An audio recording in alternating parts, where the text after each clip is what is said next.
إن الحمد لله نحمده ونستعينه ونؤمن به ونتوكل عليه ونعوذ بالله من شرور أنفسنا ومن سيئات أعمالنا من يهد الله فهو المهتد ومن يضلل فلن تجد له وليا مرشدا وأشهد أن لا إله إلا الله وحده لا شريك له وأشهد أن محمدا عبده ورسوله أرسله بالهدى ودين الحق ليظهره على الدين كله ولو كره المشركون اللهم صل على محمد وعلى آل محمد كما صليت على إبراهيم وعلى آل إبراهيم إنك حميد مجيد اللهم بارك على محمد وعلى آل محمد كما باركت على إبراهيم وعلى آل إبراهيم إنك حميد مجيد أما بعد فإن خير الكتاب كتاب الله وخير الهدي هدي محمد صلى الله عليه وسلم وشر الأمور محدثاتها وكل محدثة بدعة وكل بدعة ضلالة وكل ضلالة في النار أعوذ بالله من الشيطان الرجيم يا أيها الذين آمنوا اتقوا الله حق تقاته ولا تموتن إلا وأنتم مسلمون ബഹുമാന്യരായ സത്യവിശ്വാസികളെ, അല്ലാഹു റബ്ബുൽ ഇസ്സത്തിന്റെ ആജ്ഞാനിരോധങ്ങൾ പാലിച്ച് ജീവിതത്തിന്റെ രഹസ്യവും പരസ്യവുമായ എല്ലാ സന്ദർഭങ്ങളിലും അവന്റെ വിധിവിലക്കുകൾക്ക് കീഴൊതുങ്ങി തഖ്വയോടുകൂടി ജീവിക്കാനുള്ള ജാഗ്രത എപ്പോഴും ഉണ്ടാകണമെന്ന് എന്നെയും നിങ്ങൾ ഓരോരുത്തരെയും ഓർമ്മിപ്പിക്കുകയാണ്, ഉപദേശിക്കുകയാണ്, തഖ്വ കൊണ്ടുള്ള വസിയ്യത്ത് നിർവഹിക്കുകയാണ്. അല്ലാഹു മനുഷ്യരായ നമുക്ക് ഈ ദുനിയാവിൽ എങ്ങനെയാണ് ജീവിക്കേണ്ടത് എന്നതിന് കൃത്യമായ മാർഗദർശനം തന്നിട്ടുണ്ട്.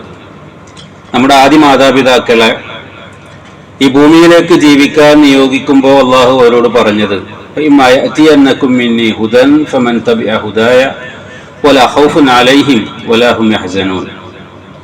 നിങ്ങൾക്ക് എന്റെ മാർഗദർശനം വന്നു കിട്ടുമ്പോൾ ആരാണോ ആ ഹുദ പിൻപറ്റാൻ തയ്യാറാകുന്നത് അവർക്ക് ഭയപ്പെടാനില്ല, അവർ ദുഃഖിക്കേണ്ടി വരികയില്ല എന്നാണ്. ഇപ്പൊ ഭൂമിയിലുള്ള നമ്മുടെ ജീവിതത്തിന്റെ പരമമായ വിജയം നിർണയിക്കുന്നത് അള്ളാഹു നമുക്ക് തന്ന ഹിദായത്ത് പിൻപറ്റുക എന്നതിലൂടെയാണ്. ആ ഒരു പദ്ധതിയുമായാണ് അള്ളാഹു നമ്മളെ ഇങ്ങോട്ട് അയച്ചിട്ടുള്ളത് എന്നർത്ഥം. എന്നാൽ പലപ്പോഴും മനുഷ്യരിൽ വലിയ ഒരു വിഭാഗം ആളുകൾ ഈ ഹിദായത്തിനെ തള്ളിക്കളഞ്ഞവരാണ്.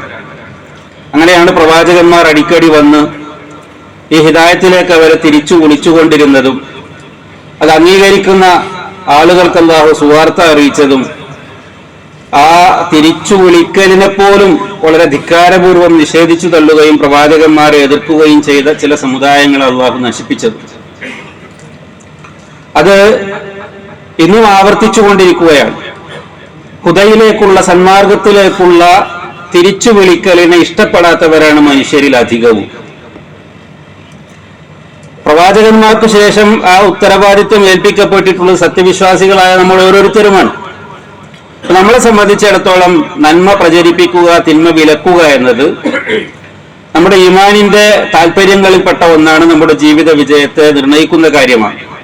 അതിന് സമയവും സാഹചര്യവും സന്ദർഭവും നമുക്ക് ഓരോ രംഗത്തുമുള്ള പ്രാപ്തിയും ശക്തിയും എല്ലാം അത് നമ്മൾ എപ്രകാരം നിർവഹിക്കണമെന്നതിനെ നിർവചിക്കുന്ന കാര്യങ്ങളാണ്. എല്ലായിടത്തും ഒരേ സമീപനവും ഒരേ ശൈലിയുമല്ല, മറിച്ച് സന്ദർഭത്തിനനുസരിച്ച് അധികാരമുള്ളിടത്ത് അധികാരം ഉപയോഗിച്ച് എതിർക്കണം, അല്ലെങ്കിൽ വാക്കുകൊണ്ട് ഉപദേശിച്ച് മാറ്റമുണ്ടാക്കാൻ സാധിക്കുമെന്ന് പ്രതീക്ഷയുള്ള സാഹചര്യങ്ങളിൽ ആ നിലപാട് സ്വീകരിക്കണം. എന്നാൽ തന്റെ ഇടപെടലും ഉപദേശവും ഒക്കെ സമൂഹത്തിൽ കൂടുതൽ കുഴപ്പങ്ങൾ വർദ്ധിപ്പിക്കാനുള്ള സാഹചര്യമാണ് നിലനിൽക്കുന്നത് എങ്കിൽ, അല്ലെങ്കിൽ അത് മുഖേന നമുക്ക് തന്നെ നമ്മുടെ ദീനനുസരിച്ച് ജീവിക്കാൻ കൂടുതൽ പ്രയാസം വന്നു ചേരും എന്ന സാഹചര്യമാണ് ഉള്ളത് എങ്കിൽ അത്തരം സന്ദർഭങ്ങളിൽ നമ്മൾ മനസ്സുകൊണ്ട് അത്തരം കാര്യങ്ങൾ വെറുത്ത് അതിനോടുള്ള പ്രതിഷേധം സ്വീകരിച്ചുകൊണ്ട് നിലനിൽക്കണം. ഒരിക്കലും തിന്മയോട് രാജിയാകാൻ പാടില്ല. ഇതാണ് നമ്മൾ പഠിപ്പിക്കപ്പെട്ടിട്ടുള്ള കാര്യം. ഇന്ന് സമൂഹത്തിൽ പല നിലക്കുള്ള കുഴപ്പങ്ങൾ വ്യാപകമായി കൊണ്ടിരിക്കുന്നു. അതിൽ പലതും സമൂഹ ശ്രദ്ധ നേടുന്നു. അതിൽ പലതും സാമൂഹ്യ മാധ്യമങ്ങളിൽ വളരെ വിശാലമായി ചർച്ച ചെയ്യപ്പെടുന്നു. സ്വാഭാവികമായി ആളുകൾ അവരുടെ നിലപാടുകൾ അനുസരിച്ച്, അവരുടെ നീതിബോധം അനുസരിച്ച് അത്തരം കാര്യങ്ങളിൽ പ്രതികരിക്കുന്നു. അത് പിന്നെ പുതിയ വിവാദങ്ങൾക്ക് വഴി ആയി മാറുന്നു. അങ്ങനെയൊക്കെയാണ് നമ്മൾ കാണുന്നത്. ഇപ്പൊ കുറച്ച് ദിവസങ്ങളായി നമ്മുടെ മാധ്യമങ്ങൾ ചർച്ച ചെയ്തുകൊണ്ടിരിക്കുന്നത് നമ്മുടെ കൊച്ചു കേരളത്തിലെ പ്രത്യേകമായ ചില സംഭവങ്ങളുമായി ബന്ധപ്പെട്ടതിലേക്കൊന്നും ഞാൻ പോകുന്നില്ല. വസ്ത്രധാരണത്തിന്റെ മാന്യതയെക്കുറിച്ചും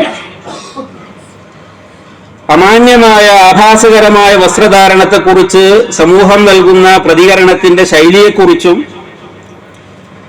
അതൊരു വലിയ വിവാദമായി മാറുമ്പോൾ, ചർച്ചാ വിഷയമായി മാറുമ്പോൾ അവിടെ തെറ്റുകൾക്ക് നേരെ വിരൽ ചൂണ്ടുന്ന ആളുകളെ ഒറ്റപ്പെടുത്താനും അതുപോലെ തന്നെ കൃത്യമായ സമൂഹത്തിന് ഒരു ദിശാബോധം നൽകേണ്ടുന്ന കാര്യങ്ങളിൽ ചിലരുടെ കപടമായ നിലപാടുകൾ അല്ലെങ്കിൽ നിലപാടില്ലായ്മകൾ ഒക്കെ നമുക്ക് തരുന്ന ചില തിരിച്ചറിവുകളുണ്ട്. സത്യവിശ്വാസികൾ എന്ന നിലക്ക് നമ്മൾ പഠിപ്പിക്കപ്പെട്ട മാനദണ്ഡങ്ങളുമായി, നമ്മുടെ ഹിദായത്തുമായി, അതിന്റെ നിയമനിർദ്ദേശങ്ങളുമായൊക്കെ ബന്ധപ്പെടുത്തിക്കൊണ്ട് നാം ഇത്തരം കാര്യങ്ങളിൽ നിന്ന് നേടിയെടുക്കേണ്ട ചില തിരിച്ചറിവുകൾ, അതിനെക്കുറിച്ചാണ് സൂചിപ്പിക്കാൻ ഉദ്ദേശിക്കുന്നത്. ഹുദ അള്ളാഹു മനുഷ്യർക്ക് ദാനമായി നൽകിയ ഒരു കാര്യമാണ്. ആ ഹുദ നമ്മൾ പിൻപറ്റാൻ തയ്യാറില്ലെങ്കിൽ പിന്നെ സംഭവിക്കുക രണ്ടാമതൊരേ ഒരു മാർഗമാണുള്ളത്, അവർ അവരുടെ ഹവയെ പിൻപറ്റുക എന്നതാണ്. മനുഷ്യരെ രണ്ടു തരക്കാരായാണ് അള്ളാഹു കാണിച്ചു തരുന്നത്. ഒന്നുകിൽ വഹയിന്റെ അടിസ്ഥാനത്തിലുള്ള ഹുദയെ പിൻപറ്റും, അതിന് തയ്യാറില്ലാത്തവർ ഹവയെ പിൻപറ്റും. എന്താണ് ഹവ? ഓരോരുത്തരുടെയും മനസ്സിൽ തോന്നുന്നത്. ആ മനസ്സിൽ തോന്നുന്നത് തെറ്റിലേക്കുള്ള ചായ്വുകളില്, തെറ്റുകളെ കുറിച്ചുള്ള ഒരു ചായ്വ് അവരിൽ ഉണ്ടാവുകയും അതിനെ അവൻ പിൻപറ്റുകയും ചെയ്യുന്ന അവസ്ഥ. ഇതാണ് ഹവ, ഇത്തിബാ ഉൽ ഹവ. മനസ്സിൽ തോന്നുന്ന എല്ലാം പിന്നെ ചീത്തയായ കാര്യങ്ങളല്ല, നല്ല കാര്യങ്ങൾ തോന്നും. നന്മയെ പിൻപറ്റുന്നതിന് മനസ്സിന്റെ തോന്നിപ്പിക്കലുകളിലുള്ള നന്മയെ പിൻപറ്റുന്നതിനെ കുറിച്ച് ഹവയെ പിൻപറ്റി എന്ന് പറയില്ല. മറിച്ച് ഓരോരുത്തരുടെയും മനസ്സിലുണ്ടാകുന്ന ദുശ്ചിന്തകൾ, ദുരാഗ്രഹങ്ങൾ, അതിലേക്ക് മനസ്സിനെ ചായ്ക്കുക, അതിനുള്ള അവസരങ്ങൾ തേടി നടക്കുക, അത് തന്റെ ജീവിത നിലപാടായി സ്വീകരിക്കുക. ഇതാണ് ഇത്തിബാഉൽ ഹവ. അപ്പൊ ഹുദ പിൻപറ്റാത്ത ആളുകൾ ഹവയെ പിൻപറ്റുന്നവരാണ്. അള്ളാഹു വിശുദ്ധ ഖുർആനിൽ സൂറത്തുൽ ആറാഫിൽ പറയുന്നത് കാണാം, ഫഇൻ ലം യസ്തജീബു ലക് ഫഅലം അന്നമാ യത്തബിഊന അഹ്വാഅഹും. നബിയെ, അവർ നിനക്ക് ഉത്തരം നൽകുന്നില്ല എങ്കിൽ, അതായത് നീ ഏതൊരു സത്യത്തിലേക്കാണോ ഏതൊരു സന്മാർഗത്തിലേക്കാണോ അവരെ ക്ഷണിക്കുന്നത് അതവർ അംഗീകരിക്കുകയില്ല, അതിനവർ ഉത്തരം നൽകുന്നില്ല എങ്കിൽ ഫഅലം, നബിയെ താങ്കൾ മനസ്സിലാക്കേണ്ടത്, അന്നമാ യത്തബിഊന അഹ്വാഅഹും, അവർ അവരുടെ ഹവയെ മാത്രമാണ് പിൻപറ്റുന്നത്. ഓരോരുത്തർക്ക് തോന്നുന്നത് പോലെ ജീവിക്കുക. അതാണല്ലോ ഇന്നത്തെ ആധുനിക സമൂഹത്തിന്റെ ഒരു വലിയ വിപ്ലവാത്മകമായ മുദ്രാവാക്യമായി പഠിപ്പിക്കപ്പെടുന്നത്. ഓരോരുത്തരും അവനവൻ ഇഷ്ടമുള്ളതുപോലെ ജീവിക്കട്ടെ എന്നാണ്. കാരണം ജീവിതം ഓരോരുത്തരുടേതാണ്, അത് ഒരേ ഒരു അവസരമാണ്. അതുകൊണ്ടത് ഓരോരുത്തരും അവനവൻ ഇഷ്ടപ്പെടുന്ന നിലക്ക് പരമാവധി ആസ്വദിച്ചു തീർക്കട്ടെ എന്നാണ്. അതാണ് പഠിപ്പിക്കപ്പെടുന്നത്. അങ്ങനെ ആകണം. അതാണ് വലിയ വിപ്ലവം എന്നാണ് ഇപ്പോൾ പറയുന്നത്. അതാണ് നമ്മുടെ പാഠപുസ്തകങ്ങളിൽ പോലും കുത്തിച്ചെലുത്തിക്കൊണ്ട് നമ്മുടെ വളരുന്ന തലമുറയെ വഴിതെറ്റിക്കുവാൻ വേണ്ടി ശ്രമിച്ചുകൊണ്ടിരിക്കുന്നത്. ഇപ്പോ നമ്മൾ ഇത്തരം ചില ചർച്ചകളിൽ കാണുന്ന നിലപാടുകളും അത് തന്നെയാണ്. വാക്കുകളിൽ, വിമർശനങ്ങളിൽ, സംസാരങ്ങളിൽ സഭ്യത പാലിക്കേണ്ടതുണ്ട്. അതെല്ലാ മനുഷ്യരും അംഗീകരിക്കേണ്ട ഒരു കാര്യമാണ്. ഇസ്ലാം വളരെ വളരെ കൃത്യമായി പഠിപ്പിക്കുന്ന ഒരു കാര്യമാണ്. വാക്കുകൾ മാന്യമായിരിക്കണം. മാന്യമല്ലാത്ത വാക്ക് പറയരുത്. നേരെ ചൊവ്വയായ വാക്കുകളാണ് പറയേണ്ടത്. ദുരർത്ഥങ്ങൾ വെച്ച്, ദ്വാർത്ഥങ്ങൾ വെച്ച് സംസാരിക്കാൻ പാടില്ല. മറിച്ച് വാക്കിനെ ഏറ്റവും നന്നാക്കുന്നവരെ കുറിച്ച് അള്ളാഹു പ്രശംസിച്ചു പറഞ്ഞിട്ടുണ്ട്. അപ്പോ വഖൂലു ഖൗലൻ സദീദ, നിങ്ങൾ ചൊവ്വായ വാക്ക് പറയൂ എന്നാണ് അള്ളാഹു നമ്മളോട് പറയുന്നത്. ഒരു കാര്യം പറയുമ്പോൾ അത് നേർക്ക് നേരെ ഉദ്ദേശിക്കുന്ന അർത്ഥം വ്യക്തമാകുന്ന നിലക്ക് മാന്യമായി പറയാൻ സാധിക്കണം. ഏറ്റവും ചൊവ്വായ നിലക്ക് സംസാരിക്കണം. അത് മുസ്ലിങ്ങൾ പഠിപ്പിക്കപ്പെട്ടുള്ള ഒരു കാര്യമാണ്. അപ്പൊ വാക്കിൽ മാന്യത വേണം. വാക്കിൽ മാന്യത വേണമെന്നത് ഉന്നയിക്കപ്പെടുമ്പോ ഒരു മറുചോദ്യം ഉണ്ടാകുന്നു, വാക്കിൽ മാത്രം മതിയോ മാന്യത, വസ്ത്രധാരണത്തിൽ മാന്യത വേണ്ടേ? ന്യായമായ ഒരു ചോദ്യമാണ്.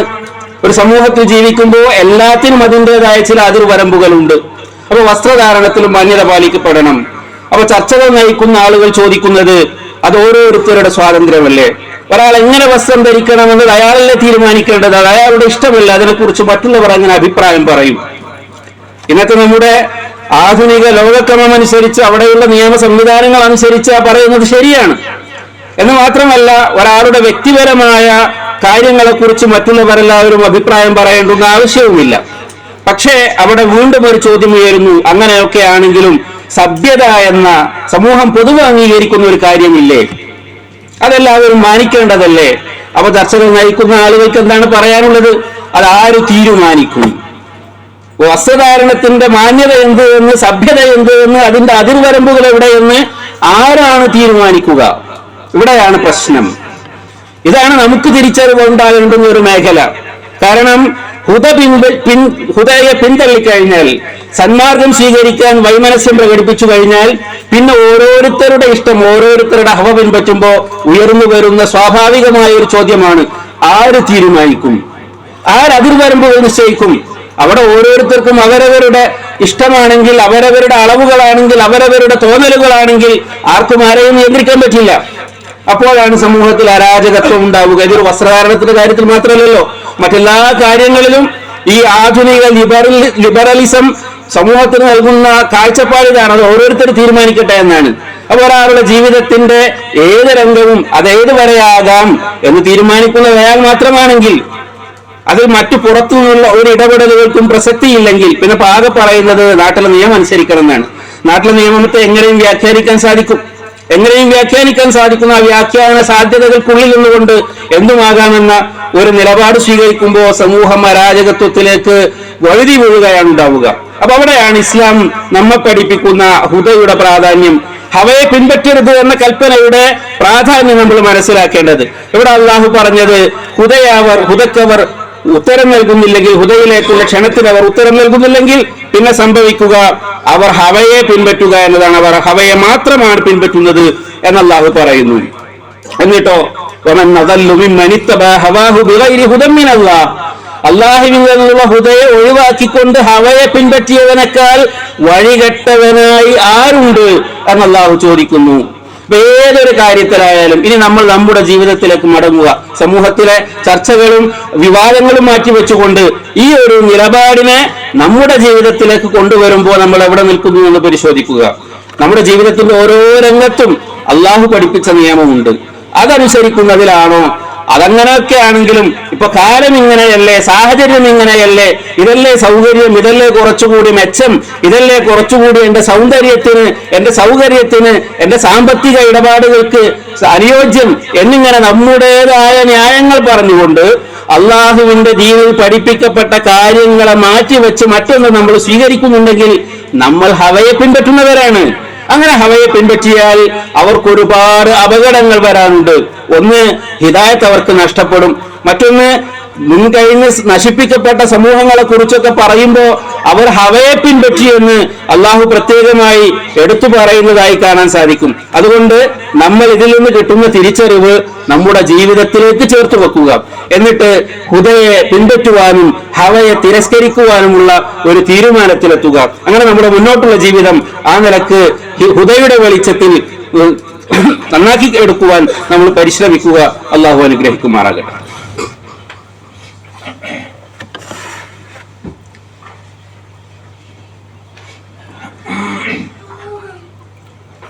إن الحمد لله نحمده ونستعينه ونؤمن به ونتوكل عليه اللهم صل وسلم على محمد وعلى آل محمد اتقوا الله حق تقاته ولا تموتن إلا وأنتم مسلمون.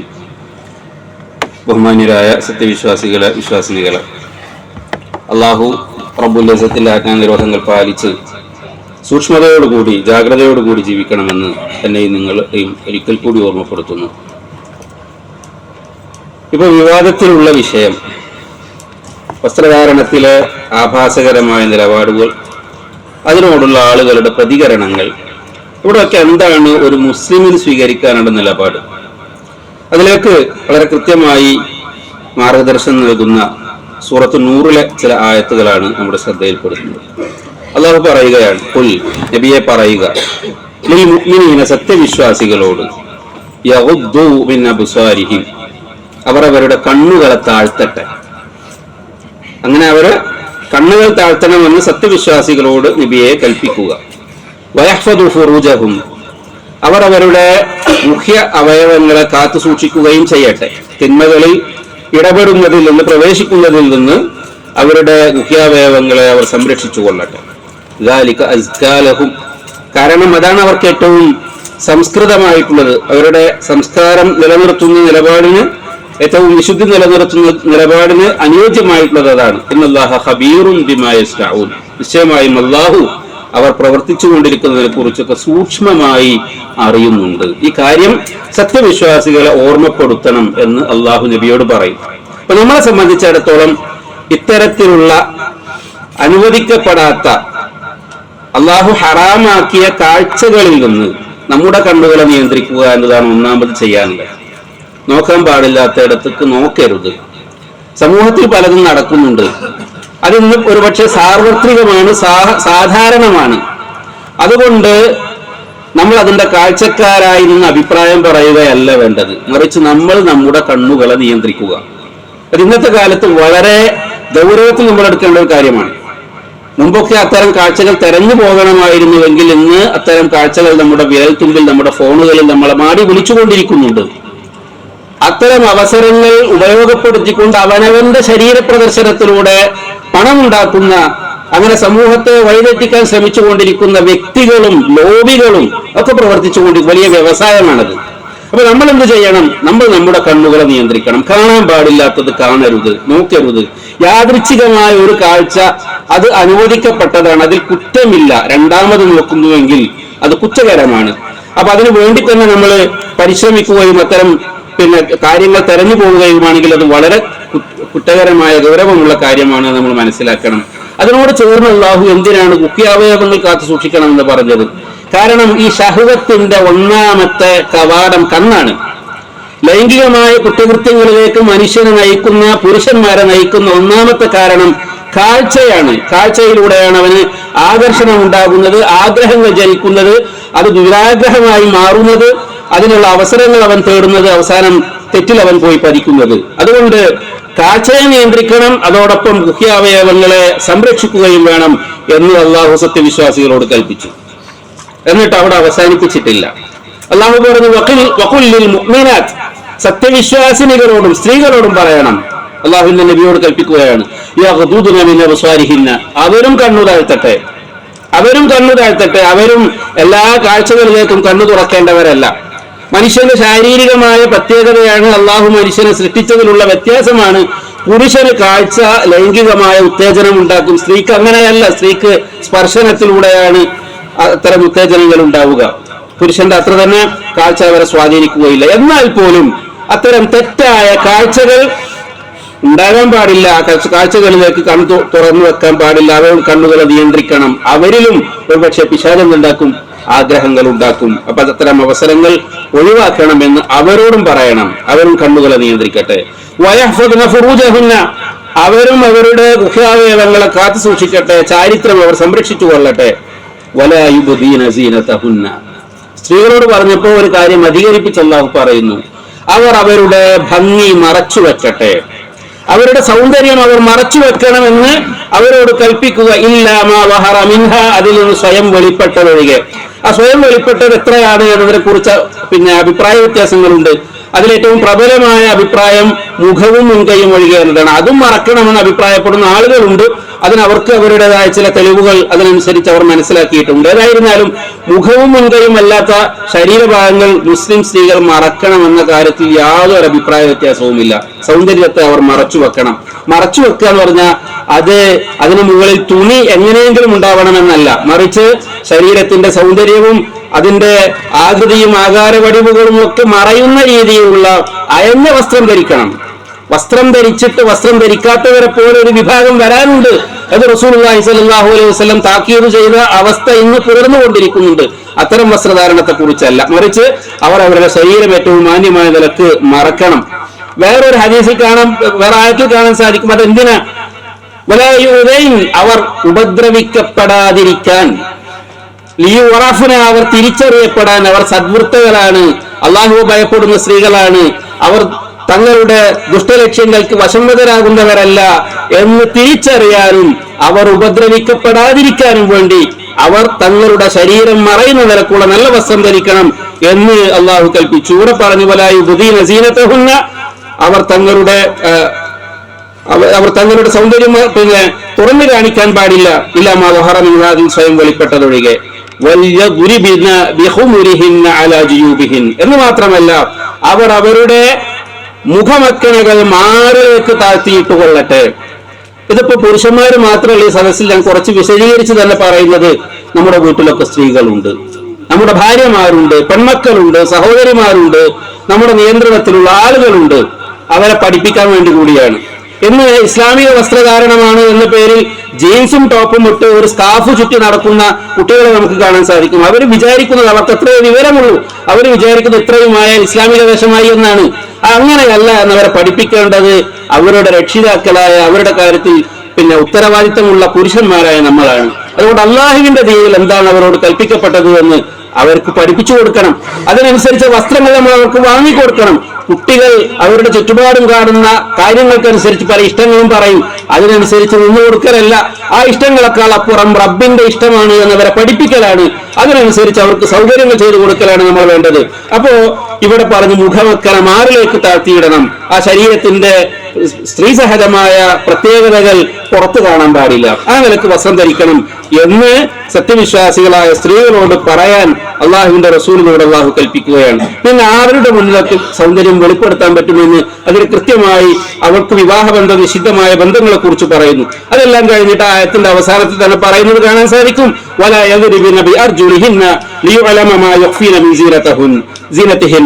അവർ അവരുടെ കാലുകളെ ഉറക്കെ ചവിട്ടി നടക്കാൻ പാടില്ല. എന്തിനാ? അവരിൽ നിന്ന് മറച്ചു വെക്കപ്പെട്ട ഭംഗി വെളിപ്പെടുന്ന രീതിയിൽ. അപ്പോ വസ്ത്രധാരണത്തിൽ മാത്രമല്ല, നടപ്പിൽ പോലും, അവരുടെ അനക്കങ്ങളിൽ പോലും അവർ സൂക്ഷ്മത കാണിക്കണം. അവരുടെ ശരീരത്തെ മറ്റുള്ളവർക്ക് ആസ്വദിക്കാൻ സാധിക്കുന്ന, അവരുടെ സൗന്ദര്യത്തെ വെളിപ്പെടുന്ന രീതിയിലുള്ള ഒന്നും സംഭവിക്കാതിരിക്കാൻ ജാഗ്രത ഉണ്ടാകണമെന്നാണ് അവരോട് പഠിപ്പിക്കാൻ വേണ്ടി അള്ളാഹു റസൂലിനോട് കൽപ്പിക്കുന്നതായി കാണാൻ സാധിക്കും. ഇത് നമുക്ക് ബാധകമായത് കൊണ്ടാണ് അള്ളാഹു ഇത് ഖുർആനിൽ ഉൾപ്പെടുത്തി കാലാകാലം വരെ നിലനിർത്തിയിട്ടുള്ളത്. മുസ്ലിം സമുദായം ഇങ്ങനെ ആയിരിക്കണം എന്നതുകൊണ്ടാണ്. ഇന്ന് വേറൊരു കാര്യം കൂടി നമ്മൾ മനസ്സിലാക്കേണ്ടതുണ്ട്. നമ്മുടെ സ്ത്രീകളെ നമ്മൾ മനസ്സിലാക്കി കൊടുക്കേണ്ടതുണ്ട്. ഇപ്പൊ ഉണ്ടായ വിവാദങ്ങളിൽ അശ്ലീലകരമായ, ആഭാസകരമായ കമന്റുകൾ എഴുതുന്ന ആളുകൾ, അത് പാടില്ലാത്തതാണ്. അവർ ഹവയെ പിൻപറ്റുന്നവരാണ്. ആഭാസകരമായി വസ്ത്രം ധരിക്കുന്നവർ, അതും പാടില്ലാത്തതാണ്. അവരും ഹവയെ പിൻപറ്റുന്നവരാണ്. എന്നാൽ വേറൊരു കാര്യം നമ്മൾ മനസ്സിലാക്കേണ്ടത്, ഒരു സ്ത്രീ അവരുടെ ശരീരം മറ്റുള്ളവർക്ക് കാണാനും അവരുടെ സൗന്ദര്യം ആസ്വദിക്കാനും സാധിക്കുന്ന വിധം വസ്ത്രധാരണം ചെയ്ത് നടക്കുകയാണെങ്കിൽ ആ സ്ത്രീകളെ കുറിച്ച് പുരുഷന്മാർ ചിന്തിക്കുന്നത് ഇപ്രകാരമൊക്കെയാണ് എന്ന ഒരു തിരിച്ചറിവ് നമ്മുടെ സ്ത്രീകൾക്ക് ഉണ്ടാക്കി കൊടുക്കാൻ ഇത്തരം ഗുണപാഠങ്ങൾ നമ്മൾ പ്രാപ്തരാക്കേണ്ടതുണ്ട്. അങ്ങനെ അള്ളാഹുവിന്റെ ഇഷ്ടം ഏറ്റവും വലിയ ഇഷ്ടമായി, അള്ളാഹുവിന്റെ തൃപ്തി മറ്റെന്തിനേക്കാളും വലിയ തൃപ്തിയായി ഉൾക്കൊള്ളുകയും അതിനനുസരിച്ച് ഹുദ സ്വീകരിച്ച് ഹവയെ നിരാകരിച്ച് ജീവിക്കുന്ന ആളുകളിൽ ഉൾപ്പെടുകയും ചെയ്യുവാൻ നമുക്കും നമ്മുടെ കുടുംബങ്ങൾക്കും അള്ളാഹു തൗഫീഖ് ചെയ്യുമാറാകട്ടെ. അതിനു വേണ്ടിയുള്ള പഠനങ്ങളും അതിനു വേണ്ടിയുള്ള പരിശ്രമങ്ങളും അള്ളാഹു നമ്മിൽ നിന്ന് സ്വീകരിക്കുമാറാകട്ടെ. നമ്മുടെ ജീവിതത്തിൽ സംഭവിച്ചിട്ടുള്ള എല്ലാ തെറ്റുകുറ്റങ്ങളും പോരായ്മകളും അള്ളാഹു നമുക്ക് പുറത്ത് മാപ്പാക്കി തരുമാറാകട്ടെ. നമ്മുടെ മാതാപിതാക്കളിൽ നിന്ന് മരണപ്പെട്ടു പോയവർക്ക് അള്ളാഹു മഗ്ഫിറത്തും മർഹമത്തും നൽകുമാറാകട്ടെ. അവർ ജീവിച്ചിരിക്കുന്നവർക്ക് അള്ളാഹു ഹിദായത്തും ആഫിയത്തും നൽകി അനുഗ്രഹിക്കുമാറാകട്ടെ. നമ്മുടെ പള്ളിയിലുള്ള ഒരു സഹോദരൻ സൈഫുദ്ദീൻ, അദ്ദേഹത്തിന്റെ അമ്മാവൻ ഇന്ന് പുലർച്ചെ മരണപ്പെട്ടു. അദ്ദേഹത്തിന് വേണ്ടി പ്രാർത്ഥിക്കാൻ പറഞ്ഞു. അതുപോലെ നമ്മുടെയൊക്കെ കുടുംബങ്ങളിൽ, നമ്മുടെയൊക്കെ പരിചയങ്ങളിൽപ്പെട്ട സജ്ജനങ്ങളായ പലരും അടുത്ത ദിവസങ്ങളിൽ മരിച്ചു പോയിട്ടുണ്ടാകും. അല്ലാഹു അവർക്കെല്ലാവർക്കും മഗ്ഫിറത്തും മർഹമത്തും നൽകി അവരെയും നമ്മെ നാളെ സ്വർഗ്ഗത്തിൽ ഒരുമിച്ച് ചേർക്കുമാറാകട്ടെ. അല്ലാഹു മഗ്ഫിറിൽ മുഅ്മിനീന വൽ മുഅ്മിനാത്ത് വൽ മുസ്ലിമീന വൽ മുസ്ലിമാത്ത് അൽ അഹ്യാഇ മിൻഹും വൽ അംവാത്ത്. അല്ലാഹുമ്മ അഇസ്സൽ ഇസ്ലാമ വൽ മുസ്ലിമീൻ വഅദില്ല ശിർക വൽ മുശ്രിക്കീൻ. അല്ലാഹുമ്മ അൻസുർനാ അലൽ ഖൗമിൽ കാഫിരീന വൽ ളാലിമീൻ. അല്ലാഹുമ്മ ലാ തജ്അൽ ഫീ ഖുലൂബിനാ ഗില്ലൻ ലില്ലദീന ആമനൂ റബ്ബനാ ഇന്നക റഊഫുർ റഹീം. റബ്ബനാ ആതിനാ ഫിദ് الدنيا حسنة وفي الآخرة حسنة وقنا عذاب النار.